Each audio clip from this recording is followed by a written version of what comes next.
Good morning. We are live. Yeah, barely, but we are. It's a holiday today, Oh, is it? apparently. Oh, yeah, that's right. If it That's right. wasn't for Google, I wouldn't be keeping track of anything. Yeah. I should Oh know my this God. considering I give birth on Memorial Day weekend. Oh, Oh, there you oh, go. So not a yeah. vibrator, just a Uh, cell phone, guys. Don't yeah, get excited. there we go. That was Saturday. Woo! All righty then. Okay, so good morning, guys. It is May 30th, 2022, and we have this little intro, and we'll be right back.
Thanks for checking out the campaign. We have a fantastic Fire Bitch book with all the bonus swag you know and love. Action, drama, excitement. Our badass babe fights an intergalactic war with a world in the balance. You will love the art and the story. We have some explosive variant covers by us, as well as some smoking guest artists, red hot add-ons, special tiers, and sparkling stretch goals.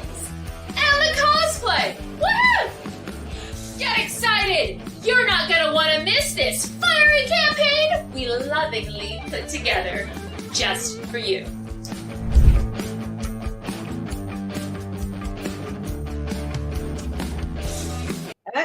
I love the way that she says sparkling stretch goals. I don't know. It's just every plug that we put up. I mean, there's always like something about it that stands out. That stands out for me.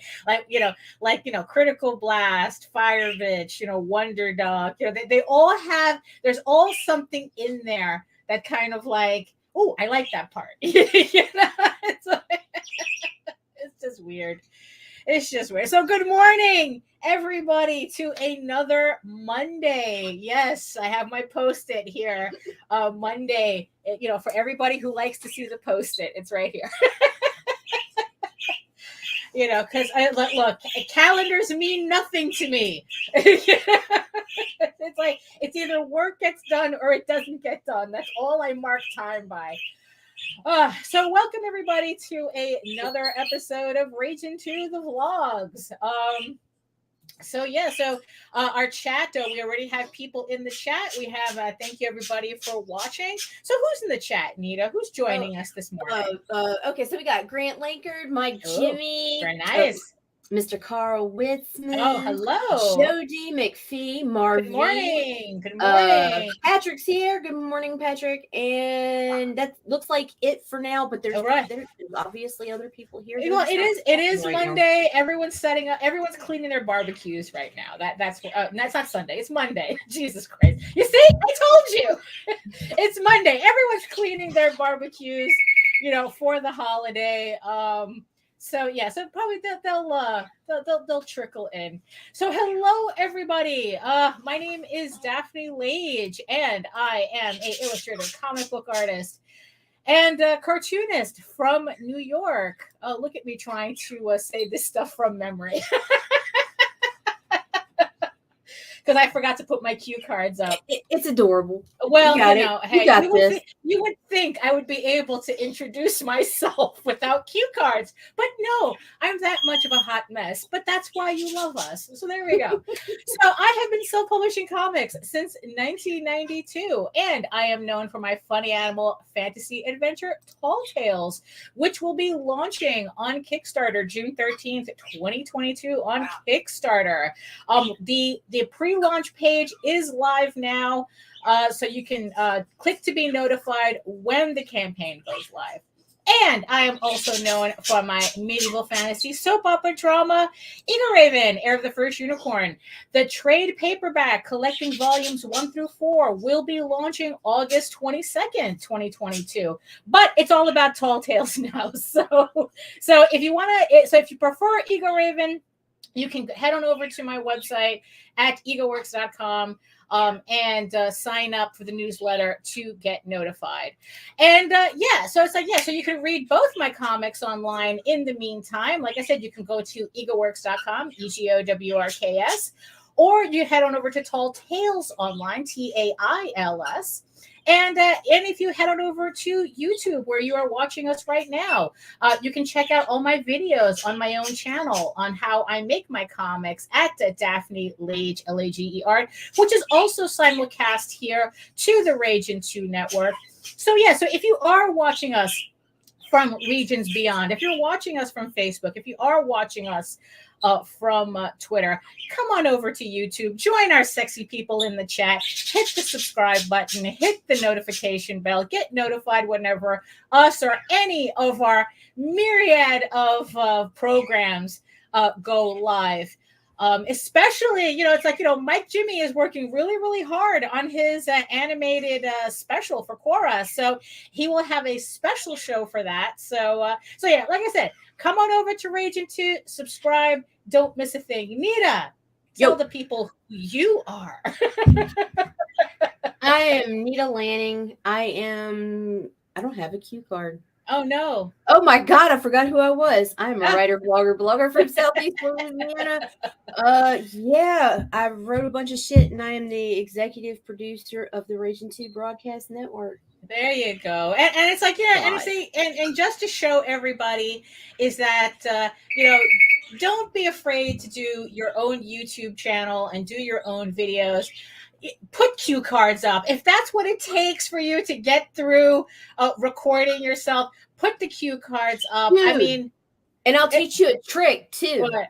So it doesn't look like you're reading. Never put them here. Always put them over your screen. That way it looks like you're looking at the camera. Like I used to script the entire freaking thing. When Mário would make me go solo, I'd have notes all over I'd have posters all over my computer screen. You know what I did with my camera to make sure that I kind of remember to keep looking at it? I took those little plastic googly eyes and I glued them to like the little flap that covers it when it's closed. So when you open it, you get these eyeballs looking at you. So it kind of like, oh my God, you gotta take a picture. It's like it kind of hold on, let me see if I know on my other camera. Let's see, does it come off? Yeah. So you have the cover here, right? Right. So this is my cover. So it goes, imagine the camera there, and when you open it, so then it's like I know, it's like I don't know, it automatically happens. I just start looking at making eye contact with the camera. Eye contact is important. So eye contact is important. Me too. So I remember reading this somewhere.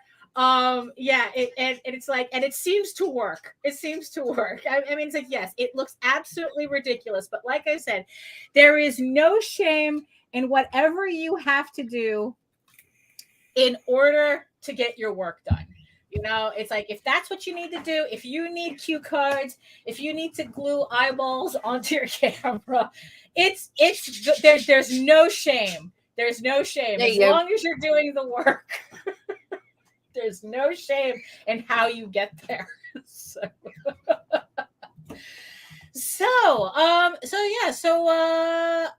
I just want to thank everybody. You know, we're going to be doing a little housekeeping right now. I just want to thank everybody for joining us on Saturday for the monthly House of Bob stream.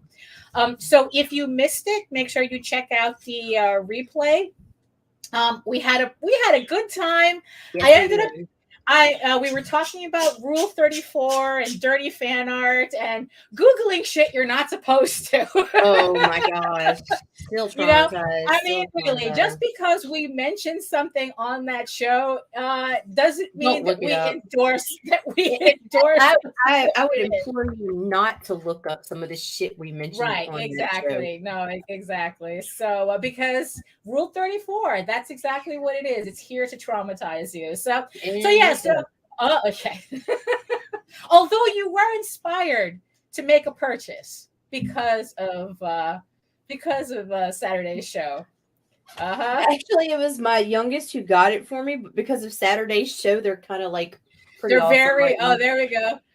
They're very but I didn't share with her why. Right, exactly. But yeah, so if you want to know the secret sauce to those socks, check us out. Check out the replay on Saturday's show, and like I said, it's a monthly adult live stream where I draw dirty artwork. And Nita, we just have just adult conversations, but in an adult way. We enjoy it. You know, we enjoy adult topics in an adult way. And our next show is going to be on June 25th. We're keeping it a monthly thing. So the last Saturday of every month. So the next House of Bob show will be on June 25th. If you want to join us then. So do we have anything else? No, don't look that up either. And we are not talking about the high cost of goods and services. Carl, I don't put special sauce in socks. That's why I've got 4 kids, dude. Right? Yeah, you know. Although it's good to moistrize. Although it's like you moisturize your feet, and you put your socks on, and then Oh well, yeah. You know, that's what you do, right? And then the next day you're all nice and soft. Like I get so obsessive with that. I do the gross Vaseline thing sometimes. Where you just like coat your feet in this thick, massive coat of Vaseline because I put that shit on everything. Like right. Oh yeah, of course, yeah. And like not sponsored. No, yeah, not sponsored. Not sponsored. By but they could totally sponsor us. I promise or Gold Bond. We are not sponsored by Gold Bond either. But yeah, and then you put the socks on, and it's like all night long. You're waking up, wriggling your toes, like. Oh, yeah. But the next day, when you wipe that shit off, oh my god, your feet feel so good. There you go. You see the importance of moisturizing. That's why we do it. So is there anything else in housekeeping that we should be covering? I mean, let's like I said, Mike Jimmy has a show coming up. Yes, Hung on Animation with Mike Jimmy. If you don't know, Mike Jimmy is doing a short animated special for Life on Korra, and he was showing us some examples of that animation on last week's Sunday Funnies, not the one yesterday, but last week's, and just really amazing stuff that he's been able to do by himself. I mean, it really made me rethink, being so skittish about doing animation. But it's like the only thing that I have that I have in the way now is the time to do it. So if you're interested in seeing how Mike Jimmy is doing his animated short, you can check out his show here on the Ragin 2 network. Is there an actual time for that, or it's just like he goes live 1 p.m. Eastern on Wednesdays? There you go. So there we go. So you can check that out. So anything else too? Anything else? We hit Tall Tales. Oh yeah, exactly. I mean, just for people who are just coming in, Tall Tales of Volume 4 of Thieves Quest, which completes this story arc, but not the adventure.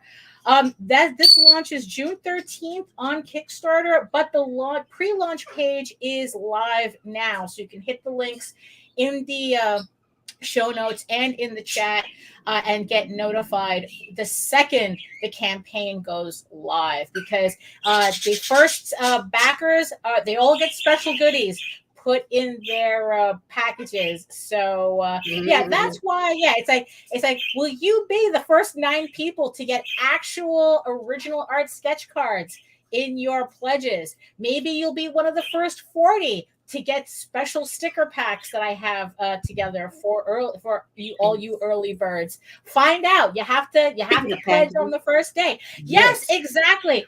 What an important thing. I mean, just yesterday, JD was talking about people who, why are you not packing your books correctly? Why are there still people out there not packing your books correctly? It's not that difficult. Save 5% on your next Gemini mailer order with our code Ragin2. Pack your stuff correctly. People are supporting you. They want to read your books. They want to get your books in perfect condition. You know, don't do the manila envelope with the chipboard. No. Why are you doing that? Don't do that. No. And also, if you have any questions, or you have a comment, or you have a topic for us you want us to talk about, email us at raginabc@gmail.com. You know, it's like yeah, you'll be surprised at what we'll talk about. You know, so yeah, so feel free. We'll talk about anything. Pretty much. You know, so. So yeah. Oh, and also congratulations to Sam Vera who had he seemed to have a very successful run at the licensing expo in Las Vegas. Awesome. I mean, his product was so popular. Somebody stole his banners. Get the fuck out. Somebody stole his banners. So yeah. So I hope that brings good luck onto you, because if someone liked your stuff enough to steal your banners, I mean, yeah, I mean that pretty much tells you're on the right track. So congratulations to Sam for his successful foray at the licensing expo, and I really hope that he filmed it so that we can get like a really good overview when he gets back, because I'm really looking forward. I'm really curious as to what those things are like. So yes. So there you go. Yes, washi tape. Yes, washi tape is important. Yes, because that's also important for packaging, because I learned to use washi tape because of Nita complaining. Don't use don't use regular Scotch tape to close up your comic book. Painter's tape or washi tape. Yeah, it's like because you accidentally damaged a book with tape, didn't you? Oh yeah, I was pulling it out. Brand new book, limited. It was a limited run. It was pristine fucking condition. I was so excited. Pulled it out, the very bottom corner of the back stuck to the fucking Scotch tape and just ripped off about a chunk. Like oh, wow. Yeah, not cool. Right. Not cool. And no, I have not, Mike Jimmy. It'll be probably, let's see, it's usually about 3 days after it says it's delivered. Right. Well, yeah, exactly. Because it's like, I guess Baton Rouge is kind of the same way as Pittsburgh is to us. That it's like once everything ends up in Pittsburgh, everything goes through Pittsburgh. I guess that there's a major hub there, mail hub, and then it's like, it's who knows when things will get delivered. So yeah, they'll even say it was delivered. They'll be like, you got it. And it's like, it used to freak out. Now it's just like, it'll be here. Right. Yeah. It's like, okay, so maybe in about 3 days it'll actually be delivered. So yeah. But yeah, oh my God, I had such a busy weekend, that's for sure. So after much debate and discussion, it's like, because, if you guys caught my post, I started writing my novel, for the next story that comes after Eagle Raven, Heir of the First Unicorn. So, so that's what I decided to do. I decided to go with the illustrated novel format. I've been talking about this for a bit, trying to get feedback from everybody. And in the end, it just seemed like the best thing to do. because I was really fighting with it. I've been looking over the outlines for like the past several months. I mean, this outline for the entire novel has a complete outline, and I've been like hammering at it because it's like if I were going to do a comic, so much of it would have to have been cut out, and I was really unhappy with that, but at the same time, it's like I was like going, even cutting out all this stuff and doing it as a comic, it's like, it's like that's still a lot of time that I have to spend. And combined with the stuff that I would have to cut out, it's like, you know what? It's like that's a lot of effort to spend on a story that I'm not going to be completely happy with because I'm going to know all the things that I had to cut out. So I went back and forth with Nita, and then we came to the decision. It's like that an illustrated novel would be the best way to go. I would get all the prose that I didn't want to cut, all the backstory that I didn't want to cut, all those little moments that I didn't want to cut. And we get the art. And you guys get the artwork. And Nita kind of reassured me that that people, that if I do it that way, because what I wanted to do is like I want people to read the 15 issues of the Heir of the First Unicorn story arc. And then this novel just continues from there. It's going to be a continuation. So it's going to be one of these things where it's like, yeah, it'll kind of be a standalone story, but you get a better sense of it if you read the comics. Thank you, Mike. Julie, thank you. So if you read the comics and continue with the novel, it should be pretty seamless. Especially with the artwork to tie everything together. And Nita assured me that I'm not going to scare everybody away with prose. I am not. So I'm hoping that is the case because if you guys, for those you guys think she could draw sexy? Oh my God! You read sexy.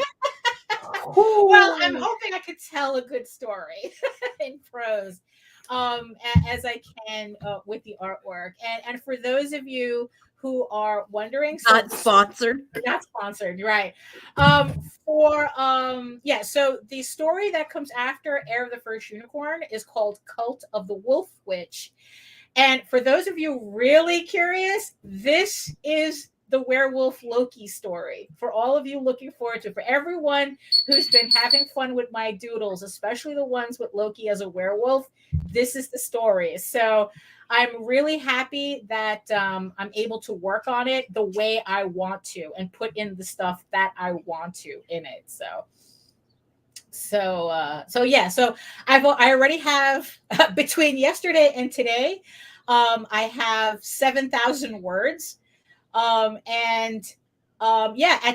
the rate that I'm going, I'm probably going to have a finished first draft and hopefully the next several months, definitely before the end of the year.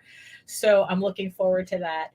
And also one of the best things about finally confirming this format is I get to do a little research as to what illustrated books look like. And how I'm going to do this. I did mention that the ElfQuest book, that a novelization that I remembered from back, I guess it was the late 80s.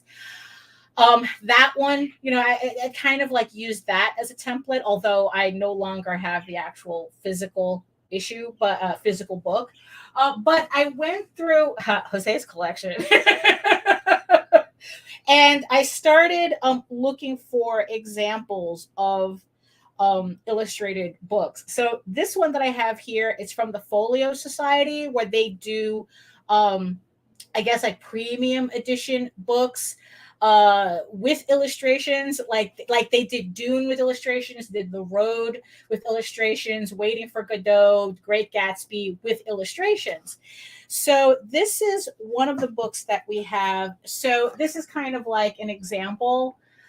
It's not exactly what I'm looking to do, but like I said, it's like I want to do a little research as to kind of what I can get it to look like when I'm done with the book. So this is one of the books that I'm kind of like, although this kind of deluxe edition I wouldn't be doing, it's like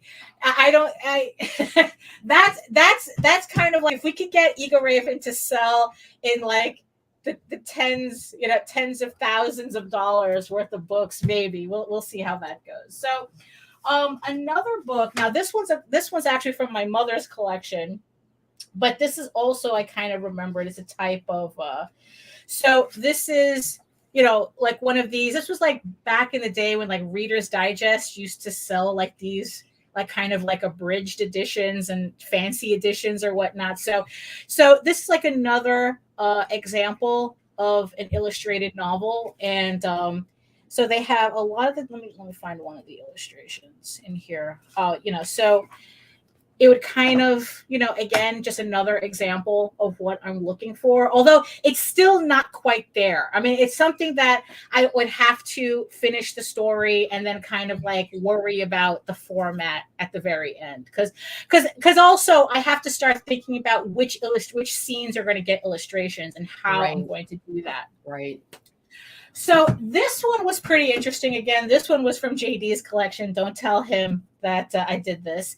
So this one is the illustrated Call of Cthulhu with pictures by Gary Gianni from Flesk, which is another premium publisher, art book publisher. And this one was pretty interesting because this one's actually a little bit more involved, a little bit more like combination of I like artwork. That format. Yeah, I mean, it's like this one kind of like there's a particular scene in the novel that I think that this more heavily illustrated style will work for. Right. So I'm keeping this one in mind, although I don't see myself doing the entire novel this way.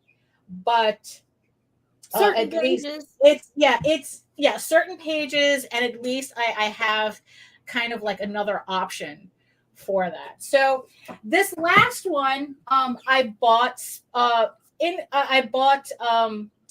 one to kind of like see the format, and two, more because of its notoriety. So it was kind of like a double thing here that I was doing. So the Japanese have these things called light novels, which I guess is their equivalent of YA, and it has like illustrations in it. So I decided to choose one to see what that looked like. Right. And the one that I chose to buy to try this out was the infamous Goblin Slayer. Oh my goodness. So I decided I know nothing about this except for the hoopla that happened when Crunchyroll had, I think that they had mismarked, they put it in the wrong category on Crunchyroll, and parents completely lost their minds because from what I can tell, this is kind of like an ecchi / borderline hentai book, and the fact that this is a light novel, which like I said is what I read is like kind of like their version of YA, kind of confuses me, but I'm gonna try reading it to kind of like get a sense of it, and so with this one they kind of got a little fancier. They have the color images in the front, a couple of pages of color, and then they have, like these full illustrations in there. I mean, it's like I'm kind of liking the idea of the way it bleeds like that. It's although I think there's just a lot to think about. So committing to the format really helped me focus my energy as to what I'm doing here. So so I'm very excited about this. Like I said, I'm 7,000 words in. And I just hope that at the very end of it, it'll be something that everybody will enjoy. And because it is a novel, Rob Multari had asked me if I would consider doing it as a comic because he's dyslexic and has a hard time reading. But instead, what I figured what was more appropriate for a novel was to do an audiobook, to do a companion audiobook to it for it. So for those of you who don't like the idea of reading, but still, or don't have the time, something for you. I'm going to make sure to have something for you as well to enjoy the novels. So that's what's going on. Yeah. So we do have a guest today. Yes. So what we're going to do is we're going to throw a bump and bring them in. Exactly. You know the drill. Hang tight, peoples.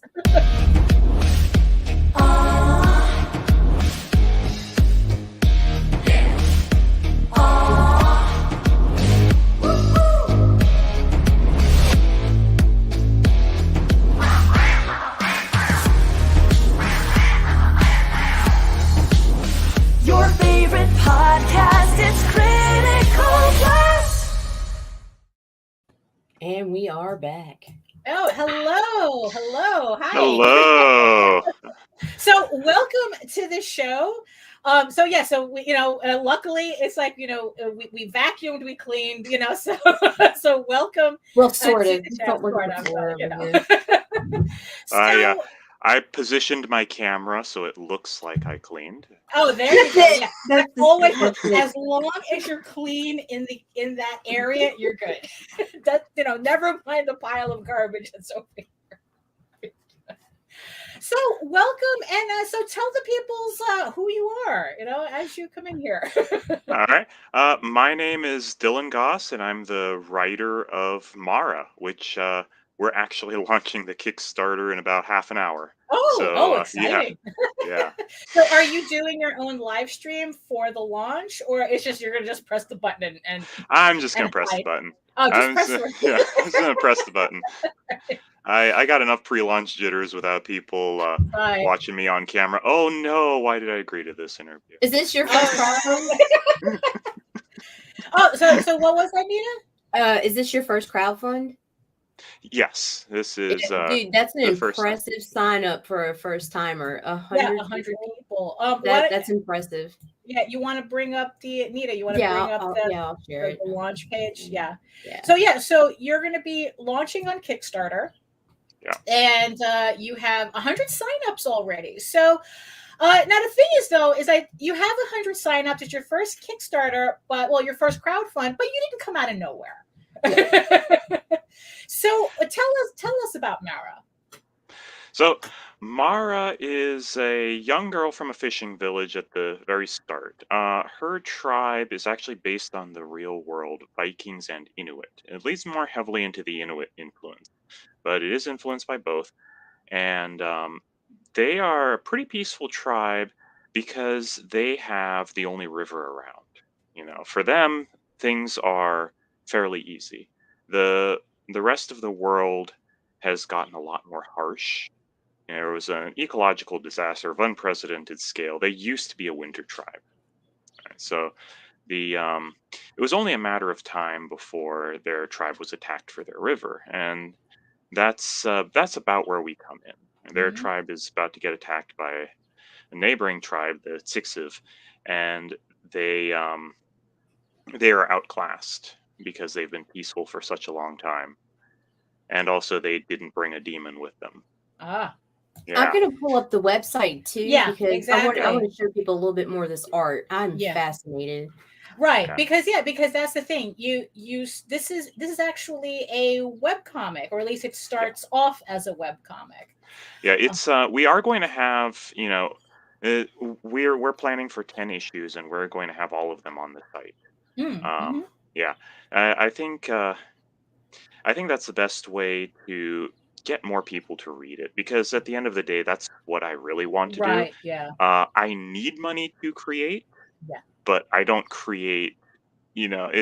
if I was doing this for a profit, I would have already stopped because I'm Right. not making Yeah. a profit. Yeah. Well, It would that's be how you nice. know. That's how you know you're an independent creator. It would be nice. I would love to Uh-huh. make a profit off of this and make this my full-time job, Mhm. but that's not what's happening right now. Right now, Right. I just want to reach as many people as I can. Yeah. No, it's yeah, because I mean it's absolutely beautiful work, and you work with a team on this. Actually, kind of an unusual team because you also have it like translated and everything. So, Yeah. tell us about your team on this book. So the first person to join the team, besides myself, of course, was Rosie Wu, the illustrator. She was also the letterer for a long time, but we have actually very recently brought on a new letterer. I haven't even updated the site on that yet, but Mercury is our new letterer. Sorry. The when I was reaching out to artists and trying to get someone to be interested in this project, I went through a few different people. I had 3 people shortlisted, and I asked each of them to make a concept art of Mara. Oh, of course, I paid for this. Don't make people do free work. There you Yeah. go. Listen to that, everybody out there. Yeah. Don't ask for free art. Don't expect free art. Yeah. Yeah. And when I got Rosie's, I got hers first, and I said, "Oh man, those other guys better wake up real early in the morning to top this." But and they were good. They were legitimately good, but they didn't top it. And I had to go with the one that I wanted to see more art from. Right. Yeah. And so she joined first, and initially I didn't have any plans on translating. What happened was I have a buddy who is in game development, and he had a friend who had just graduated as a professional translator. He would be translating in court, but he wanted to get into comics because he likes comics. Just a side project, but the schedules didn't work out with him, which is fine. But the idea had already been planted. He was going to do Spanish, so I thought, well, I can just get another Spanish translator. And around this point, Rosie said, well, I would really like to share this comic with my friends and family, and they don't all speak English, so maybe I could do Chinese translation. Oh. Yeah. So she's been doing Chinese translation, and I posted about the fact that it's translated in a Facebook group for comic creators, and that's when Rogério approached me, and he said, "Hey, if you need Portuguese," and at the time I just said, "You know what? Sure, why not?" Right? I didn't really think much of it. I was just like, "Yeah, whatever. Let's go worldwide." Yeah, let's go worldwide. But at this point, actually, about half of my Facebook followers are from Brazil. Oh, that's interesting. Yeah, Brazilian comic fans, I didn't know at the time, were this passionate about comics. So if you're creating a comic and you only have the bandwidth or the budget for one translator, right, get Portuguese because... Right. Oh, I gotta get my mom on that then.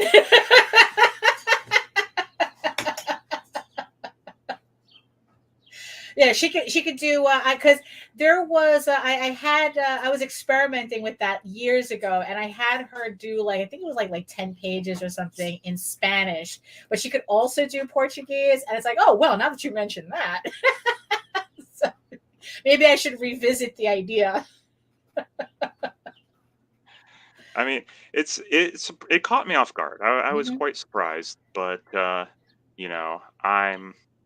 I'm not trying to specifically reach people in any particular country. So if Brazil is happy to have me, I'm happy to have them.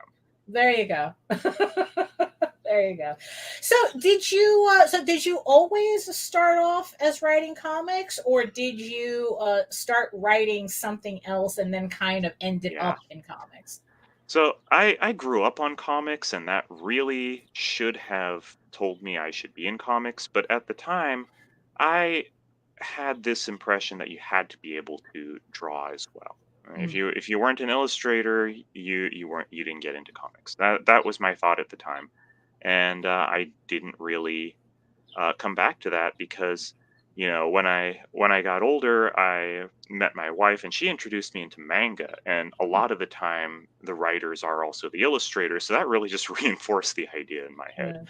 Um, but I tried a few different things. Of course, I tried novels because that's what you can write on your own. That is pretty much the definition of a solo writer project. Right. It didn't feel like it had the impact I wanted. I never ended up attempting to publish anything um, because it just felt off to me. It didn't really matter if I showed my friends and they liked my work. It just didn't click for me, so I never released it. And then I became a software engineer as my day job, and I thought, well, if I'm already developing software, then why can't I just go into game development and tell stories that way? Well, I was younger and not as good at managing projects as I am now, and that was a failure for a variety of reasons, but it was actually a bad idea from the start just because what I wanted to do was tell a story. I didn't want to create a game. And while a good game can have a good story, that's not what makes a game good. It has to actually be enjoyable to play. You're not just leading people by the nose. Right. Unless I guess you're making a visual novel. But Right. I that's was about to hardly- say, yeah. Visual novels. I mean, I've seen some visual novels with some really good stories, but sometimes I've had to tap out just because I don't want to keep hitting the space bar every dialogue line. Right. Yeah, that is So that. tedious. I'm playing a game / visual novel like that now. Although I have to put that on the side now because I'd rather work on my own novel. But yeah, hitting that space bar for it's probably the most annoying thing on the game. Yeah. And I definitely read a lot faster than the auto scroll. Yeah. So, but when I started making this game, it still didn't click for me, even though I had instead of normal cinematics, I had them drawn up as comic pages. It Interesting. really should have clicked for me that I wanted to do comics, but somehow it didn't. And what really drove it home for me, I was in the theater with my wife and we were watching Logan. And it's a great movie, of course. Yeah. But the scene that really did it for me, and I'm going to actually say that Mara wouldn't exist if not for Daphne Keene's performance. Yeah. You can definitely see the influence, especially in the first chapter when she gets her powers, of that first scene when she appears on screen and she is displayed as more animal than human. Yeah. Right. Actually, that was the thing that, I mean, now that you mention it, it's like, oh yeah, this is a direct correlation. But that was kind of the part that I really enjoyed when I was reading Mara. Usually I don't look up things. It's like, oh, we have a guest. Okay. But the second I saw the artwork on it, I just got it. It's just like, oh, let me start reading it. And then of course, and what I really enjoyed was that whole thing is that she gets, I guess the way I interpret it, she gets possessed by a god. And the trade-off is that she turns feral while she has her powers. Yeah. So it's like either she has her powers or she's just a normal girl. But it's like, I just like the idea of that trade-off.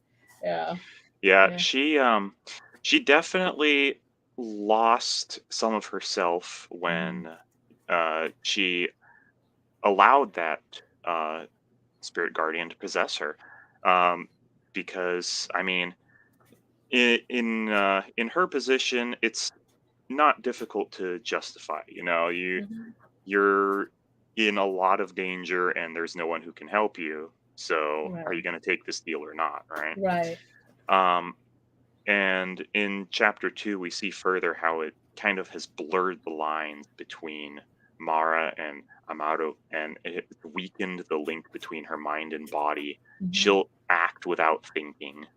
And she'll have an internal monologue going while everything is happening around her, as if she's mentally disconnected from the fight. Right. I mean, metaphor. Now, so what is going to be offered on this crowdfunder? Is it a collection of what's online already, or is it something else? What we're going to do is print the first issue, and we have a stretch goal to get the second issue in PDF as well, because the PDF is higher quality than on the site. It would just take too long to load if we had that quality on the site. So yeah, we have that as a stretch goal, and besides that, we have some other cool art pieces. We had a guest artist come on. Mercury, I mentioned earlier, is our letterer now. She started as a guest artist. She did a sticker and a couple of postcards for the campaign. The other thing that I'm looking forward to actually is Mara's axe on a keychain. That's my favorite part of all of it. Another thing we have though is because Mara is actually very popular with the D&D crowd. The world itself has its roots in the D&D setting Dark Sun. There are definitely similarities there, and it was inspired in part by Dark Sun. And of course, as we move into chapter 2, it becomes very Dungeons and Dragons. You got dungeons, you got dragons, you got party, right? Yeah. So yeah, my influences there are pretty clear. Right. So because we have this following in the tabletop gaming community, we're also offering a mini for your tabletop. Oh. Which I have actually right next to me, and I've painted up my very own because I'm also a painter. Exciting! So let me see if I can get this focused on camera for you. Oh wow! Okay, actually, let's see. Ooh! Oh, look at that! Yeah. So you paint miniatures? Like that's your hobby? One of your hobbies? That is one of my hobbies. Yeah. Right. I have a lot of miniatures I've painted. I have a huge collection of paint literally right next to me right now. Right. So we see like Martin Scorsese glasses in your future, right? Like they're like the lenses are that thick. Yeah, I don't have those already. Yeah, no, of course not. But that's cool though. So did you do the 3D sculpt? I did not do the 3D sculpt. I commissioned someone for that. Okay. And just doing that, that was an adventure. I know how to do it now, but I was learning how to find someone to do it. And can you share your process a bit, because that's kind of something I'm kind of beginning to look into, and I'm a little intimidated at that process. You can just tell us really quick what that entails. Sure. I'll give you the Crib Notes version. Okay. So, once you have your idea, the first thing you need is concept art of the character. Typical neutral pose back and front. And that's important for the modeler to see all of the details of your character. The next thing you're going to need is the action pose.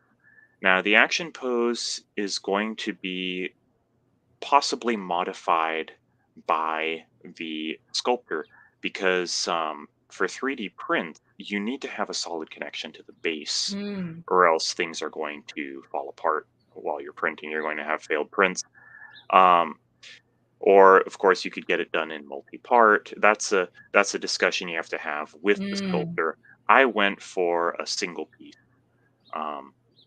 because it is less prone to failure.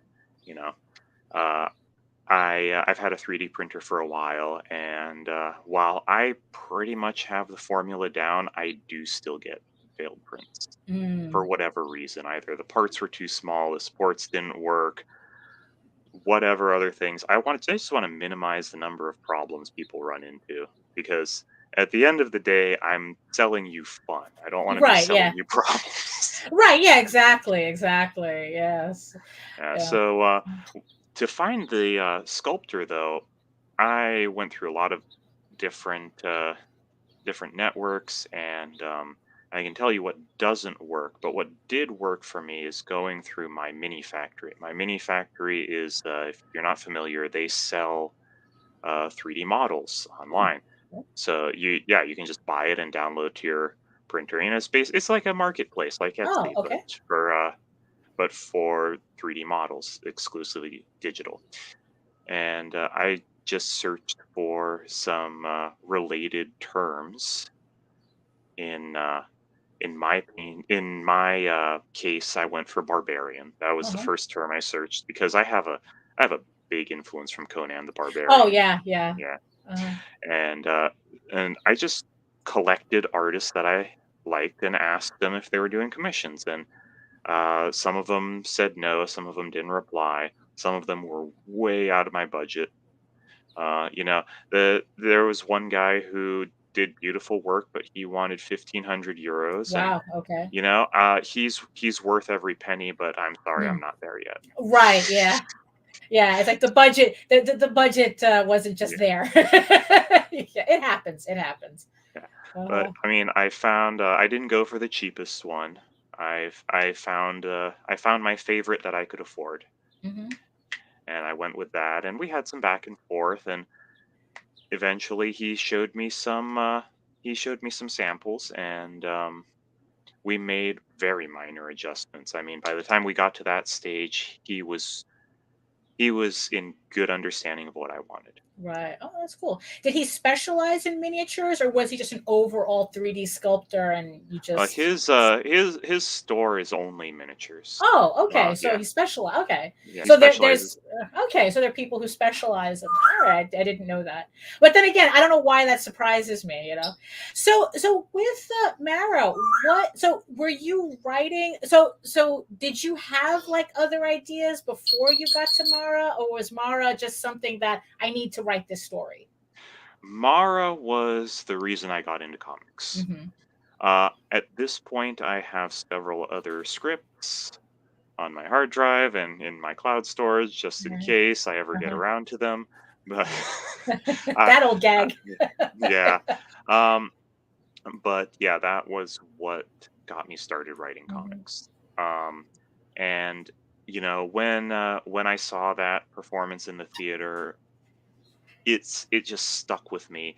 And the way I write, I've even though I have never been published, I've been writing for a long time. And if I get an idea, I have to write it down.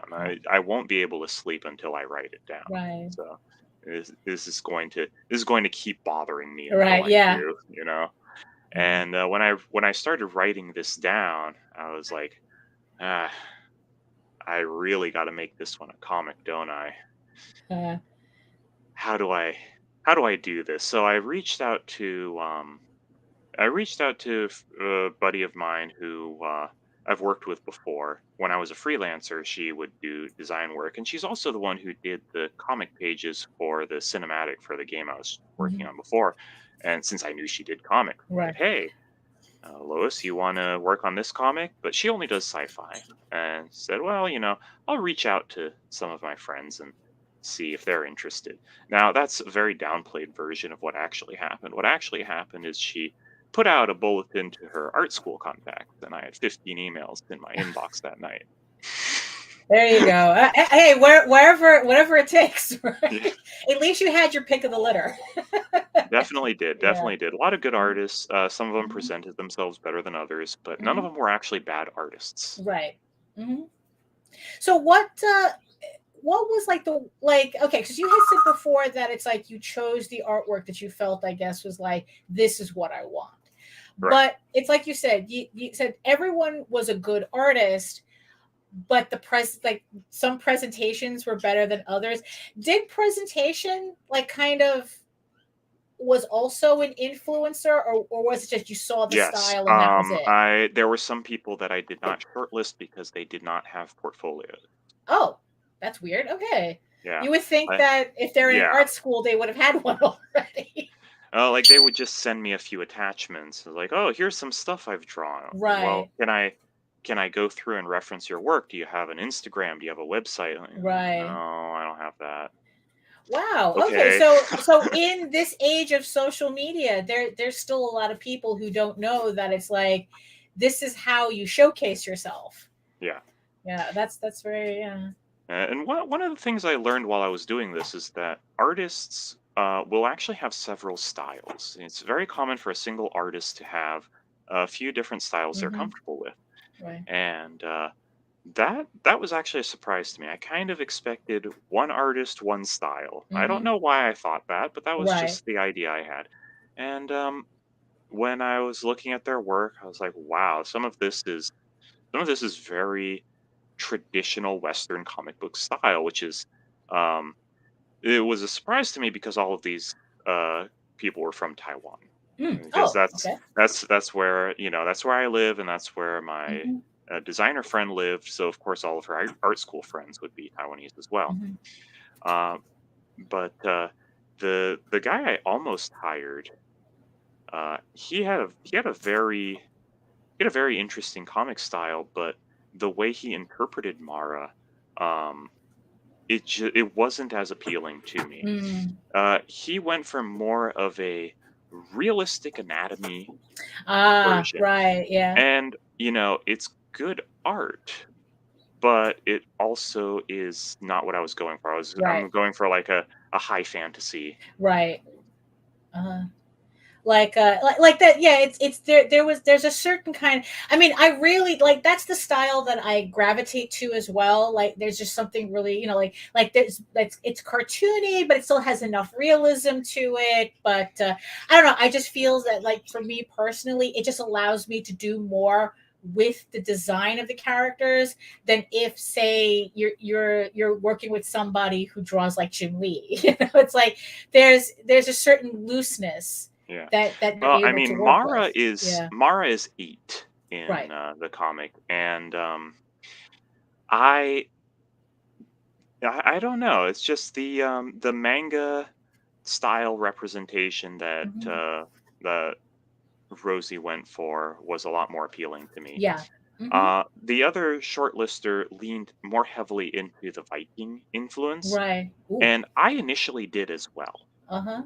But Rosie's influence on me actually has made the Inuit influence come out more. Hmm. Just because I really liked how it came out, and then Right. we had more discussions, and I started thinking about it, and there's a lot of Viking stuff out there, and I Right. like Oh it, yeah, that's yeah. obviously. Yeah. I love the I'm knee Viking deep in stuff, that too. yeah, but there's just so much of it. And Right. you know what there isn't a whole lot of? Right. So the it is if I'm going to present something that I'm Right. going to say is unique, then I'm going to go for something that has Right. less representation. Right. Yeah. Yeah, because I mean, and it's fun because I was going to ask you, like, how did you come with to that combination? Because, like, like I said, I'm knee deep in all this Viking stuff, research purposes, and because that's what happens. You start researching something and you just get obsessed. And I came across a YouTube channel where they were kind of mixing, I guess, like Viking music with like Inuit / Native American music. And it was just like really, really fascinating to listen to. And I was like going through the comments, and they were talking about how, like, Canada, like especially in Canada, that's actually a pretty big thing. And I'm kind of wondering, where did you get that combination from, or was it something that's actually referencing something, or you just thought, oh, Vikings, Inuit? Well, I when I was doing my research on Vikings and winter tribes, because what I wanted to do is display what a cold weather tribe would look like after an ecological disaster that Mhm. forced them to become a warm weather tribe. So as I'm looking into Vikings and Arctic survival in general, of course I came across the Inuit, Mhm. and it was fascinating, and I couldn't after reading a little bit, I read a little bit more and then a lot more, and after doing that, I couldn't not include it. Mhm. Right. So we're just hitting the top of the hour. I want to thank you again for sharing sharing your book with us, Mara. So everybody, he's going to press the button. I just pressed it. Oh, he just pressed the button. We're live right now. Yep, just pressed it. Head on over to. We're going to put links in the chat, links in the show notes. I'm going to be going over there myself. Because let's it's like, okay, let's, like I said, what I've seen on the webcomic, it's like, okay, I'm in. so I'll be visiting your crowdfunder as well. So it's live right now. Go check it out. Go support it. If you want, I guess, if you want to see more of it, go on over to his website, read the webcomic. You can read it in the webcomic format as well, and then support him on his Kickstarter. So actually, speaking of that, why don't you just tell everybody where they can find you? You can find the comic at mara-comic.com. There you go. It's that simple, everybody. That's no simple. excuses. No excuses. So on that note, I want to thank everybody for coming. Thank everybody in the chat. Thank you everybody for watching. I hope that you enjoyed this interview, and you go check out Mara on Kickstarter right now as we speak. So if you want to see more of my own artwork, you can head on over to my main portfolio site at egoworks.com, EGOWORKS, where you can find links to all of my galleries and social media sites. But I mostly post to Facebook, where you can see sketches and gallery, my current work in progress, whatever I'm working on. And I do have an art gallery on Facebook as well.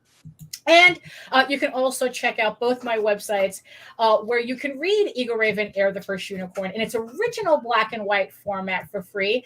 But if you prefer your comics to be more of a Lord of the Rings type of adventure, head on over to talltalesonline.com. The link is also at EagleWorks. And you can read the first 20 issues of Tall Tales for free. So, Nita, where can the people find you? Posting shit right now. They can find me anywhere on Ragin, anything Ragin promos, the Ragin Mature page, Twitter at C_chaos247, and Facebook as Nita Lanning. Right. Oh, and before I forget, so the second week we go off the air, JD Calderon is also going live on the Ragin 2 network with Philip Russert, where they'll be talking about his book Tragedy. So they're literally interviewing right now. So everything's going on today. So don't miss a thing. So thanks again to everybody. I'll see you guys on Wednesday afternoon for my regularly scheduled art live stream from 4 to 6. We'll see you again with Nita on Friday at 11 a.m. And that's pretty much it. So thanks everybody. And as always, eat your food, moisturize, mind your business, and do the work, because when you actually do the work, you never have to fake your accomplishments. So see you then. Hit the button. Absolutely.